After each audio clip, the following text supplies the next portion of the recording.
오늘 말씀 데살로니가전서 1장 4절부터 10절까지 같이 봉독합니다. 하나님의 사랑하심을 받은 형제들아, 너희를 택하심을 아노라. 이는 우리 복음이 너희에게 말로만 이른 것이 아니라 또한 능력과 성령과 큰 확신으로 된 것임이라. 우리가 너희 가운데서 너희를 위하여 어떤 사람이 된 것은 너희가 아는 바와 같으니라. 또 너희는 많은 환난 가운데서 성령의 기쁨으로 말씀을 받아 우리와 주를 본받은 자가 되었으니, 그러므로 너희가 마게도냐와 아가야에 있는 모든 믿는 자의 본이 되었느니라. 주의 말씀이 너희에게로부터 마게도냐와 아가야에만 들릴 뿐 아니라 하나님을 향하는 너희 믿음의 소문이 각처에 퍼졌으므로 우리는 아무 말도 할 것이 없노라. 그들이 우리에 대하여 스스로 말하기를 우리가 어떻게 너희 가운데에 들어갔는지와 너희가 어떻게 우상을 버리고 하나님께로 돌아와서 살아계시고 참되신 하나님을 섬기는지와 또 죽은 자들 가운데서 다시 살리신 그의 아들이 하늘로부터 강림하실 것을 너희가 어떻게 기다리는지를 말하니, 이는 장래의 노하심에서 우리를 건지시는 예수 진이라. 아멘. 여러분, 오늘은 복음이 무엇인지를 말씀을 드립니다. 여러분이 알다시피 복음은 복된 소식이고 또 기쁜 소식입니다. 더 정확하게 말한다면 복음은 이 세상에서 그 어떤 것과도 비교할 수 없는 기쁜 소식입니다. 여러분 기억을 하십니까? 아기 예수께서 태어나신 밤에 천사는 그 근처에서 양들을 지키고 있던 목자들에게 이렇게 말합니다. 누가복음 2장 8절에서 12절, 그 지역의 목자들이 밤에 밖에서 자기 양떼를 지키더니 주의 사자가 곁에 서고 주의 영광이 그들을 두루 비추매 크게 무서워하는지라. 천사가 이르되 무서워하지 말라. 보라, 내가 온 백성에게 미칠 큰 기쁨의 좋은 소식을 너희에게 전하노라. 오늘 다윗의 동네에 너희를 위하여 구주가 나셨으니 곧 그리스도 주시니라. 너희가 가서 강고에 쌓여 구유에 누워있는 아기를 보리니 이것이 너희에게 표적이니라 하더니.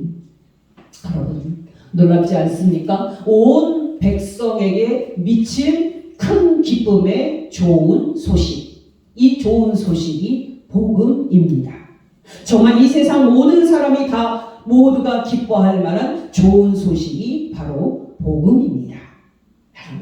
여러분이 알다시피 초대교회의 성도들은 예수를 믿는다 하는 이런 이유로 어려운 삶을 살았습니다.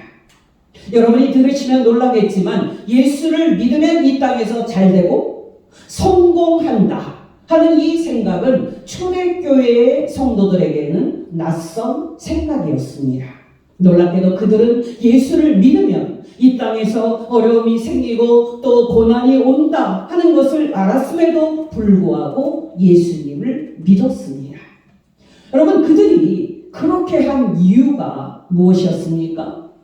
바로 예수 믿는 복음은 그들이 이 세상에서 귀하게 여기는 모든 것을 다 버리는 대가를 치르는 한이 있더라도 믿을 만한 가치가 있는 복음이었기 때문입니다.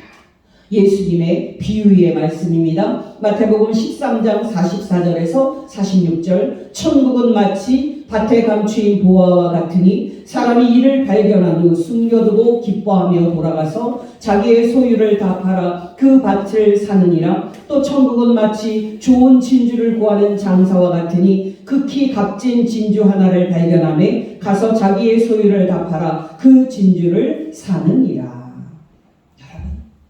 놀랍지 않습니까? 초대교회의 성도들은 예수님을 믿는 것이 자기의 모든 소유를 팔아서 살 만큼 가치가 있는 것임을 알았습니다. 어떠십니까? 여러분에게도 예수 복음을 이렇게 귀하게 여기는 마음 있습니까? 정말 여러분에게도 예수 믿는 것이 이렇게 귀한 것임을 아는 감격과 헌신이 있습니까? 여러분께 다시 질문을 드립니다. 여러분, 예수님을 믿는 복음이 왜 우리에게 기쁜 소식입니까? 왜 예수 믿는 복음이 이 세상 모든 사람에게 기쁜 소식입니까? 여러분 놀라지 마시기 바랍니다. 바로 하나님의 진노 때문입니다.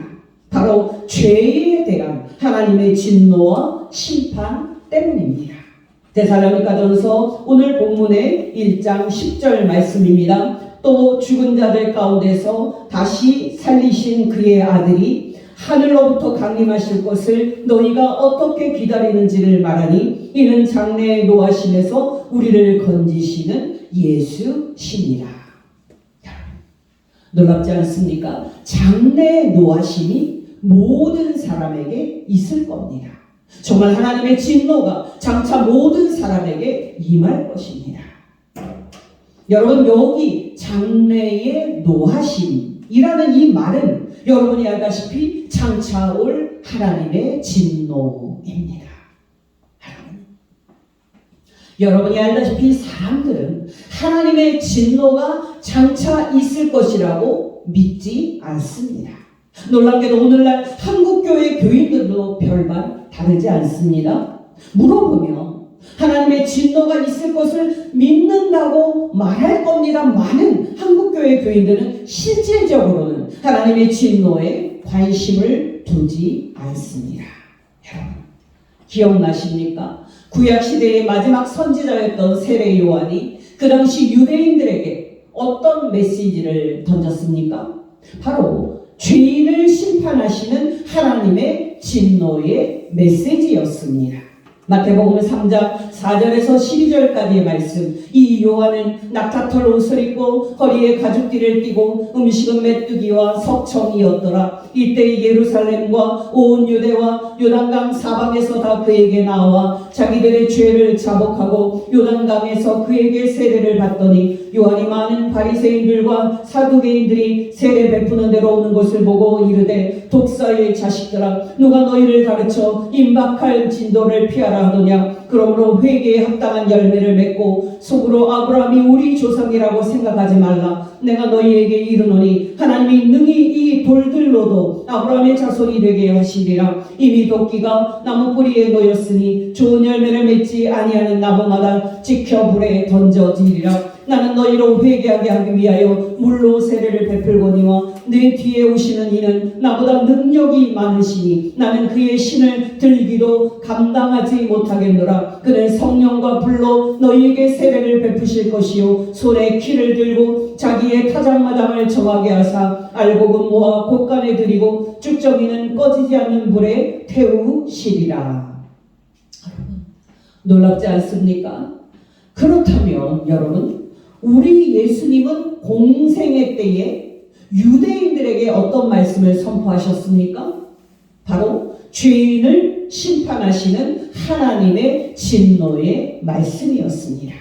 마태복음 13장 47절에서 50절 말씀. 또 천국은 마치 바다에 치고 각종 물고기를 모은 그물과 같으니 그물이 가득함에 물가로 끌어내고 앉아서 좋은 것은 그릇에 담고 못된 것은 내버리느니라. 세상 끝에도 이러하리라. 천사들이 와서 의인 중에서 악인을 갈라내어 풀무불에 던져 넣으리니 거기서 울며 이를 갈리라. 또 마태복음 13장 36절에서 43절입니다. 이에 예수께서 무리를 떠나사 집에 들어가시니 제자들이 나와 이르되 밭에 가라지의 비유를 우리에게 설명하여 주소서. 대답하여 이르시되 좋은 씨를 뿌리는 이는 인자요 밭은 세상이요 좋은 씨는 천국의 아들들이요 가라지는 악한 자의 아들들이요 가라지를 뿌린 원수는 마귀요 추수 때는 세상 끝이요 수수꾼은 천사들이니 그런즉 가라지를 거두어 불에 사르는 것 같이 세상 끝에도 그러하리라. 인자가 그 천사들을 보내리니 그들이 그 나라에서 모든 넘어지게 하는 것과 또 불법을 행하는 자들을 거두어내어 풀무불에 던져 넣으리니 거기서 울며 이를 갈게 되리라. 그때 의인들은 자기 아버지 나라에서 해와 같이 빛나리라. 귀 있는 자는 들으라. 아멘. 여러분 놀랍지 않습니까?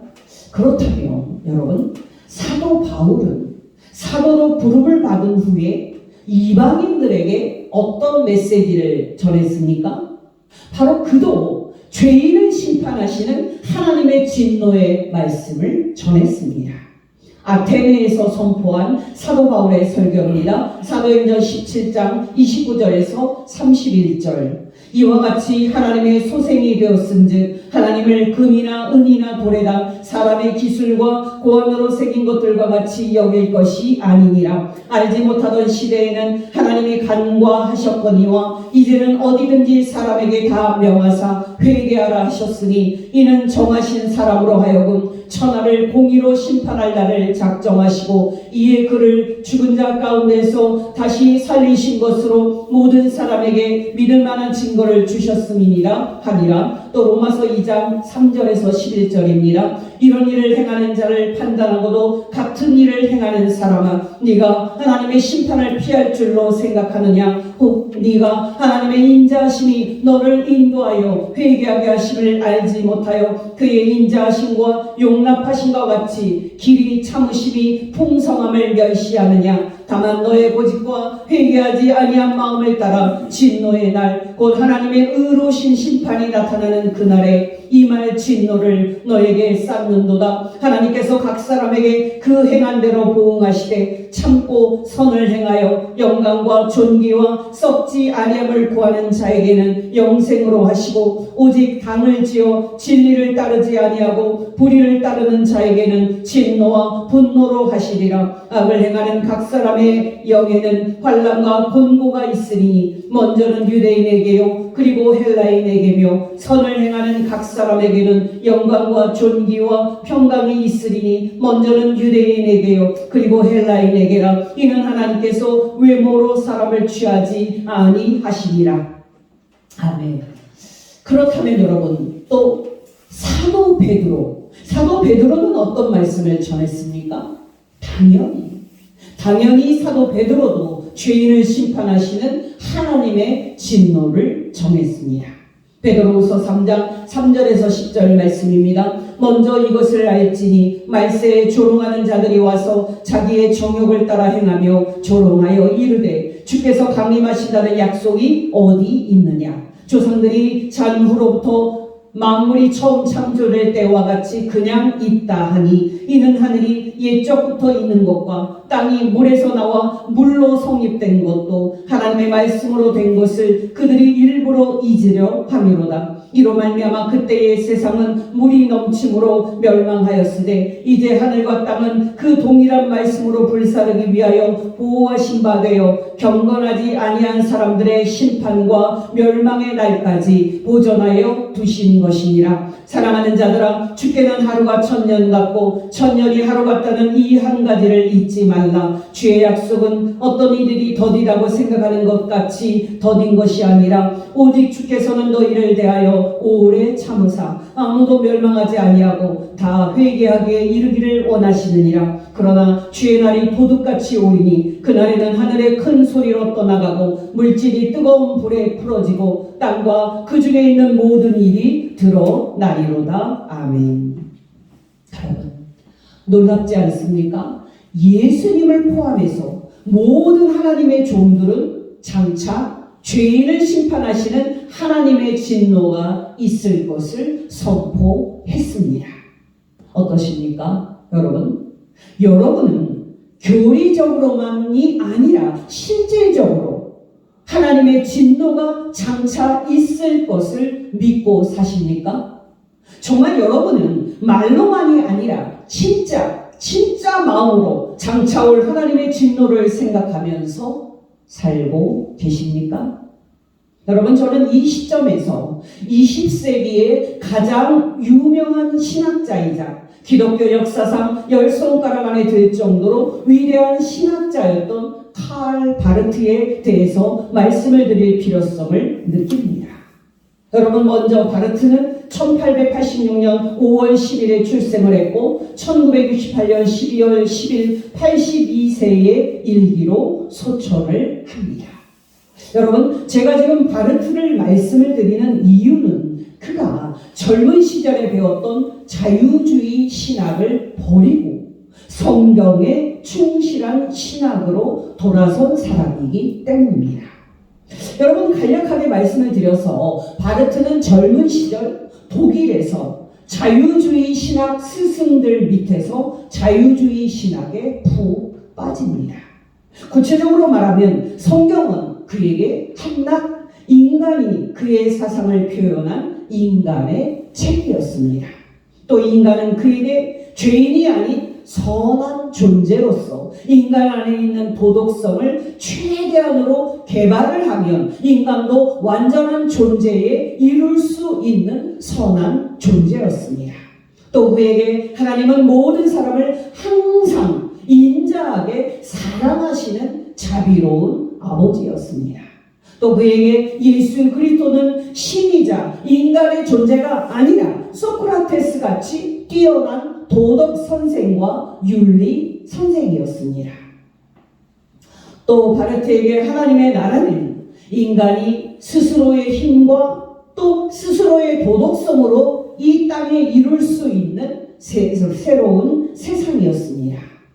그러나 여러분, 1914년 제1차 세계대전이 터졌을 때 바르트는 신학의 방향을 완전히 바꾸는 시도를 합니다. 왜냐하면 그때까지 자기가 위대한 스승으로 모셨던 자유주의 신학자들이 1차 세계대전을 선포한 독일의 황제를 지지하는 성명서에 모두가 다 서명을 했기 때문입니다. 칼 바르트의 말을 인용해서 읽어드립니다. 93명의 독일 지성인들이 전 세계 앞에서 독일 황제와 수상의 전쟁 결정을 찬성하는 그야말로 처참한 성명서를 발표한 것이었다. 그런데 그 성명서에 서명한 지성인들의 명단에 나의 독일인 스승들이 거의 다 올라와 있는 것을 보았을 때 나는 경악을 금치 못했다. 이제 나는 독일에 있는 나의 모든 스승들, 그 위대한 신학자들의 가르침에 의심을 품게 되었다.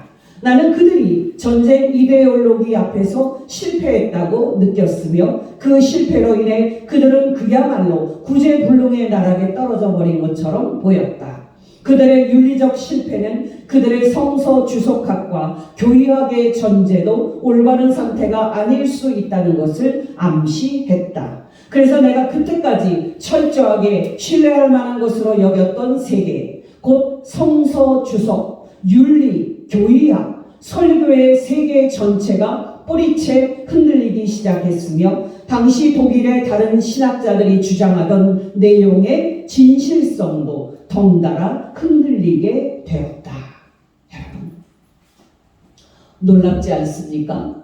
바르트는 이제까지 배웠고 이제까지 애지중지했던 자유주의 신학이 허구임을 깨달았을 때 비로소 성서를 주의 깊게 읽어야겠다 하고 생각을 하고 성서 속으로 들어갑니다. 여러분, 바르트가 성경 속에서 어떤 세계를 보았을까요? 놀랍게도 그는 성서 속에서 자기가 그동안 한 번도 듣지 못하고 한 번도 보지 못했던 새로운 세계를 봅니다. 성경은 단지 인간의 말이 아닌 인간 저자를 사용을 하신 하나님의 영감받은 하나님의 말씀임을 그는 체험을 합니다. 또 인간은 선한 존재가 아니라 거룩하신 하나님 앞에 심판받을 죄인임을 깨닫습니다. 또 하나님은 그냥 모든 사람을 사랑하고 이뻐하는 그런 자애로운 아버지만이 아니라 죄인을 심판하시는 거룩하신 하나님이심을 깨닫습니다. 또 예수님은 단지 인간의 뛰어난 도덕 선생이 아니라 하나님과 모든 사람을 화목하게 하는 유일한 중보자이자 유일한 구원자이신 하나님의 아들임을 깨닫게 됩니다.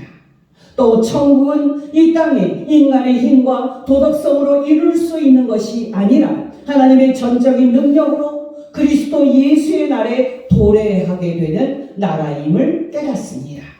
바로 이것이 바르트가 기념비적인 글인 성서 안의 새로운 세계라는 성서만의 새로운 세계라는 그의 글에서 밝힌 새로운 세계입니다. 여러분, 놀라지 마시기 바랍니다. 바르트는 그렇게 성경 속에서 하나님이 계시하신 새로운 세계를 본 순간부터 죽을 때까지 성경을 연구하면서 교회 교의학 13권을 썼습니다. 여러분, 중요한 것은 뭡니까? 바로 성경 안에 하나님께서 계시하신 새로운 세계가 있다 하는 사실입니다. 또 그 세계의 핵심 내용은 하나님께서 죄인을 심판하시는 거룩하신 하나님이라는 사실입니다. 여러분, 단도직입적으로 말씀을 드려서 하나님께서 거룩하신 하나님이 아니라면, 정말 하나님께서 죄인을 심판하시고 죄인에게 진노를 쏟아 부으시는 하나님이 아니라면 우리는 복음이 필요가 없고요, 예수님을 믿을 필요도 없을 겁니다. 그러나 여러분, 성경이 뭐라고 말합니까? 하나님께서 이 세상 끝에 죄인을 반드시 심판하신다고 말합니다. 근데 여러분, 정확하게 말해서 예수 믿는 복음이 기쁜 소식인 이유는 죄인을 심판하시는 하나님의 진노일 수 없습니다. 왜냐하면 여러분이 알다시피 이 교리는 두려움을 주는 교리이지 기쁨을 주는 교리가 아니기 때문입니다. 그렇다면 여러분, 근본적인 의미에서 왜 예수 복음이 우리에게 가장 기쁜 소식입니까? 정말 예수 복음이 왜 이 세상 모든 사람이 기뻐할 만큼 좋은 소식입니까? 바로 예수께서 장래에 있을 하나님의 진노에서 우리를 건져내시는 구원자이시기 때문입니다. 정말 예수께서 이 세상 끝에 있을 하나님의 진노에서 이 세상 모든 사람을 건져내시는 하나님의 아들이시기 때문입니다. 바로 이것이 오늘 본문 10절이 말하는 놀라운 진리입니다. 10절 다시 읽어드립니다. 또 죽은 자들 가운데서 다시 살리신 그의 아들이 하늘로부터 강림하실 것을 너희가 어떻게 기다리는지를 말하니 이는 장래의 노하심에서 우리를 건지시는 예수시니라. 여러분, 놀랍지 않습니까? 장래의 노하심에서 우리를 건지시는 예수라는 이 말씀은 언제 들어도 항상 은혜롭습니다. 다른 말씀도 두 말씀 더 인용을 합니다. 로마서 5장 8절에서 10절. 우리가 아직 죄인 되었을 때에 그리스도께서 우리를 위하여 죽으심으로 하나님께서 우리에 대한 자기의 사랑을 확증하셨느니라. 그러면 이제 우리가 그의 피로 말미암아 의롭다 하심을 받았으니 더욱 그로 말미암아 진노하심에서 구원을 받을 것이니 곧 우리가 원수 되었을 때에 그의 아들의 죽으심으로 말미암아 하나님과 화목하게 되었은즉 화목하게 된 자로서는 더욱 그의 살아나심으로 말미암아 구원을 받을 것이니라. 또 마리아의 잉태로 고민을 하는 요셉에게 말씀하신 천사의 말입니다. 마태복음 1장 18절에서 21절. 예수 그리스도의 나심은 이러하니라. 그의 어머니 마리아가 요셉과 약혼하고 동거하기 전에 성령으로 잉태된 것이 나타났더니 그의 남편 요셉은 의로운 사람이라 그를 드러내지 아니하고 가만히 끊고자 하여 이 일을 생각할 때에 주의 사자가 현명하여 이르되 다윗의 자손 요셉아 너의 아내 마리아 데려오기를 무서워하지 말라. 그에게 잉태된 자는 성령으로 된 것이라. 아들을 낳으리니 이름을 예수라 하라. 이는 그가 자기 백성을 그들의 죄에서 구원할 자이시니라 하니라. 여러분, 놀랍지 않습니까? 예수님은 우리의 죄에서 우리를 구원하시기 위해 이 땅에 오신 하나님의 아들이십니다. 정말 예수님은 하나님의 진노에서 우리를 건지시기 위해서 이 땅에 오신 하나님의 아들이십니다. 바로 이것이 우리가 예수 복음을 받아들인 이유고 바로 이것이 우리가 예수님을 믿는 이유입니다.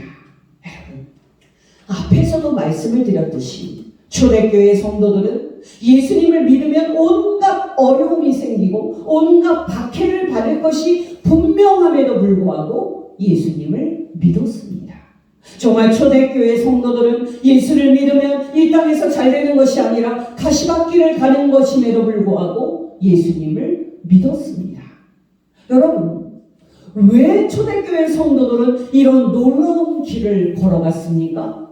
바로 예수께서 장차 있을 하나님의 진노에서 그들을 건져내시는 하나님의 아들임을 알았기 때문입니다. 또한 믿었기 때문입니다. 어떠십니까, 여러분? 여러분에게도 초대교회 성도들이 가졌던 믿음이 있습니까? 정말 여러분에게도 초대교회 성도들이 예수님을 믿었기 때문에 소유를 했던 그 감격, 그 기쁨이 있습니까? 분명히 여러분들 대부분의 분들은 그 기쁨과 그 감격을 잃으셨을 겁니다. 그렇다면 그 이유는 뭡니까? 단도직입적으로 말씀을 드리면 여러분, 그 이유는 딱 하나입니다. 바로 죄인을 심판하시는 거룩하신 하나님의 진노가 여러분의 그 피부에 안 와닿기 때문일 것입니다. 또 하나님의 진노에서 우리를 건져내시는 예수님의 존재가 여러분의 피부에 안 와닿기 때문일 것입니다.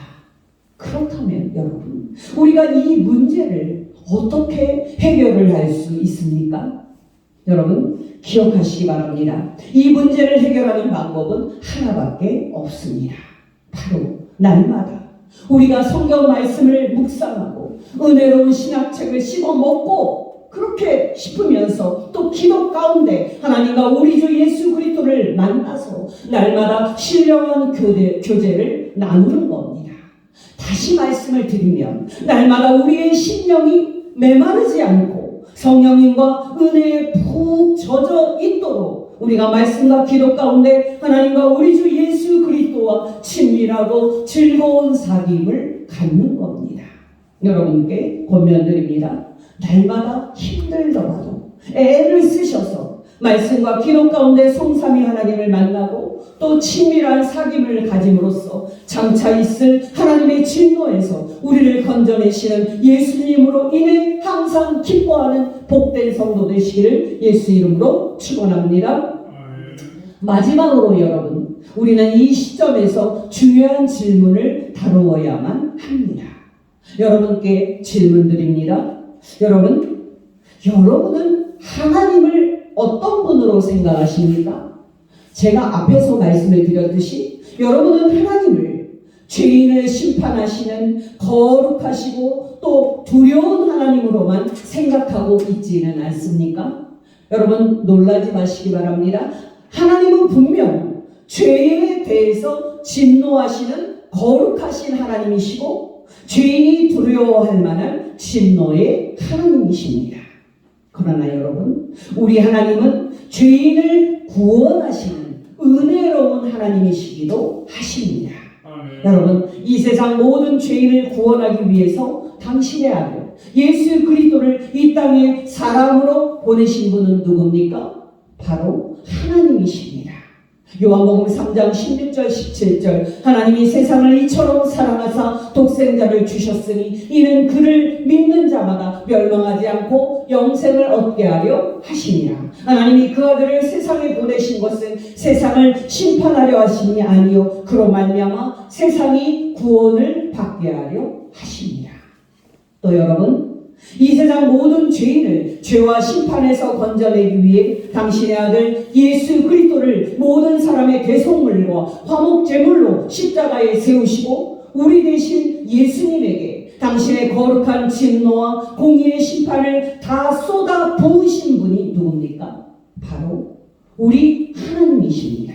로마서 3장 23절에서 26절 모든 사람이 죄를 범하였음에 하나님의 영광에 이르지 못하더니 그리스도 예수 안에 있는 속량으로 말미암아 하나님의 은혜로 값없이 의롭다 하심을 얻은 자 되었으니 이 예수를 하나님이 그의 피로써 믿음으로 말미암은 화목제물로 세우셨으니 이는 하나님께서 길이 참으시는 중에 전에 지은 죄를 간구하심으로 자기의 의로우심을 나타내려 하심이니 곧 이때에 자기의 의로우심을 나타내사 자기도 의로우시며 또한 예수 믿는 자를 의롭다 하려 하시니라. 또 마태복음 20장 28절입니다. 인자가 온 곳은 섬김을 받으려 함이 아니라 도리어 섬기려 하고 자기 목숨을 많은 사람의 대속물로 주려 함이니라.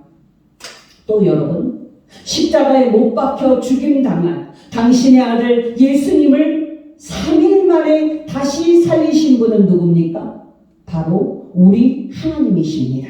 사도행전 2장 29절에서 32절 형제들아 내가 조상 다윗에 대하여 담대히 말할 수 있노니 다윗이 죽어 장사되어 그 묘가 오늘까지 우리 중에 있도다. 그는 선지자라 하나님이 이미 맹세하사 그 자손 중에서 한 사람을 그 위에 앉게 하리라 하심을 알고 미리 본 고로 그리스도의 부활을 말하되 그가 음부에 버림이 되지 않고 그의 육신이 썩음을 당하지 아니하시리라 하더니 이 예수를 하나님이 살리신지라 우리가 다 이 일의 증인이로다. 아멘. 또 여러분, 당신께서 죽은 자 가운데서 다시 살리신 하나님의 아들 예수님을 부활 후에 하늘에 올리사 당신의 우편에 만왕의 왕으로 함께 하신 분이 누굽니까? 바로 우리 하나님이십니다. 사도행전 2장 33절에서 36절 하나님이 오른손으로 예수를 높이시매 그가 약속하신 성령을 아버지께 받아서 너희가 보고 듣는 이것을 부어주셨느니라. 다윗은 하늘에 올라가지 못하였으나 친히 말하여 이르되 주께서 내 주에게 말씀하시기를 내가 너의 원수로 너의 발등상이 되게 하기까지 너는 내 우편에 앉아있으라 하셨도다 하였으니 그런즉 이스라엘 온 집은 확실히 알지니 너희가 십자가에 못 박은 이 예수를 하나님이 주와 그리스도가 되게 하셨느니라 하니라. 또 여러분, 하늘에 올리사 당신의 아들 예수님을 통해서 우리에게 성령으로 보내 우리를 하나님의 아들로 인치시고 우리가 장차 하나님의 나라에 들어갈 하나님의 상속자임을 보증하신 분이 누굽니까? 바로 우리 하나님입니다. 고린도후서 1장 21절 22절 우리를 너희와 함께 그리스도 안에서 굳건하게 하시고 우리에게 기름을 부으신 이는 하나님이시니 그가 또한 우리에게 인치시고 보증으로 우리 마음에 성령을 주셨느니라. 마지막으로 여러분, 이 세상 끝에 지금 하늘에 계신 당신의 아들 예수님을 이 땅에 다시 보내사 이 세상 모든 사람을 최후 심판하실 때에 당신의 아들 예수님을 통해서 우리를 당신의 진노에서 건져내서 천국에 들어가게 하실 분이 누구십니까? 바로 우리 하나님이십니다. 다시 데살로니가전서 1장 10절입니다. 또 죽은 자들 가운데서 다시 살리신 그의 아들이 하늘로부터 강림하실 것을 너희가 어떻게 기다리는지를 말하니 이는 장래의 노하심에서 우리를 건지시는 예수시니라. 여러분, 놀랍지 않으십니까? 바로 우리 하나님은 바로 이런 분입니다. 여러분은 하나님께서 이렇게 은혜로운 분이심을 알고 있습니까? 정말 여러분은 하나님께서 보내신 구원자 하나님의 아들 예수께서 이렇게 은혜로운 분이심을 알고 있습니까? 여러분, 단도직입적으로 말씀을 드려서 초대교회 성도들은 큰 감격과 또 큰 기쁨에 가득 차서 하나님의 아들 예수께서 다시 오셔서 그들을 하나님의 진노에서 구원하실 날을 사모하면서 기다렸는데 왜 우리는 그들과 같이 기다리고 있지 못할까요? 여러분 기억하시기 바랍니다. 그 이유는 단 하나, 우리의 마음이 굳어져 있기 때문입니다. 정말 그 이유는 단 하나, 우리의 심령이 메말라 있기 때문입니다. 그렇다면 여러분, 우리가 왜 그렇게 예수님을 오래 믿었는데도 우리의 심령이 이렇게 굳어있고 우리의 마음이 이렇게 메말라 있습니까? 바로 우리의 마음이 이 세상 생각으로 가득 차 있기 때문입니다. 예수님의 비유의 말씀으로 하면은 우리가 가시떨기에 씨가 떨어진 그런 사람과 같은 상태이기 때문입니다. 마가복음 4장 18절 19절 또 어떤 이는 가시떨기에 뿌려진 자니 이르는 말씀을 듣기는 하되 세상의 염려와 재물의 유혹과 기타 욕심이 들어와 말씀을 막아 결실하지 못하게 되는 자요. 여러분, 놀랍지 않습니까? 여러분, 제가 최근에 한 목사님으로부터 이런 말을 들었습니다. 심령이 성령의 지배를 받지 못하고 마음이 이 세상 생각으로 가득 차 있다면 이 세상에서 제일 재미가 없고 제일 지루한 일이 목회다. 그러나 심령이 성령의 지배를 받고 마음이 하나님께서 주시는 신령한 은혜로 가득 차 있다면 이 세상에서 제일 행복하고 제일 신나는 일이 목회다. 여러분, 이런 말이 목회자에게만 해당이 될까요? 천만의 말씀입니다. 성도들에게도 똑같이 해당이 됩니다. 심령이 성령의 지배를 받지 못하고 마음이 이 세상의 헛된 생각으로 가득 차 있다면 그 성도는 예배가 제일 재미없고 기도가 제일 지루한 일이 될 겁니다. 그러나 심령이 성령의 지배를 받고 또 마음이 하나님께서 주시는 신령한 은혜로 가득 차 있다면 그 성도는 예배가 제일 행복한 시간이 되고 기도가 제일 기쁜 시간이 될 것입니다. 정말 심령이 날마다 성령의 지배를 받고 마음이 날마다 말씀과 기도 가운데 은혜로 젖어 있는다면 그 성도는 예수님을 믿는 것이 제일 행복한 것임을 알게 될 것이고 장차 하나님의 진노에서 우리를 건져내실 예수께서 다시 오심을 기다리는 것이 그가 사는 이유가 될 것이고 그의 삶의 기쁨이 될 것입니다. 이런 은혜가 저와 여러분에게 충만하시기를 예수의 이름으로 축원합니다. 기도하겠습니다. 하나님 아버지, 오늘 말씀을 통해서 하나님의 아들 예수께서 장차 있을 하나님의 장래의 진노에서 우리를 건져내시는 유일한 구원자이심을 가르쳐 주신 것 진심으로 감사를 드립니다. 하나님 아버지, 날마다 우리에게 말씀과 성령으로 충만하게 하여 주시사 우리를 구원하는 예수 복음을 날마다 자랑하고 기뻐하게 하옵소서. 또한 우리로 장차 있을 하나님의 진노에서 우리를 당신의 피와 영원한 살아계심으로 건져내시는 하나님의 아들 예수님을 날마다 자랑하고 예수님 때문에 날마다 기쁨이 넘치게 하옵소서. 우리를 구원하신 하나님의 아들 예수 그리스도의 이름으로 기도합니다. 아멘.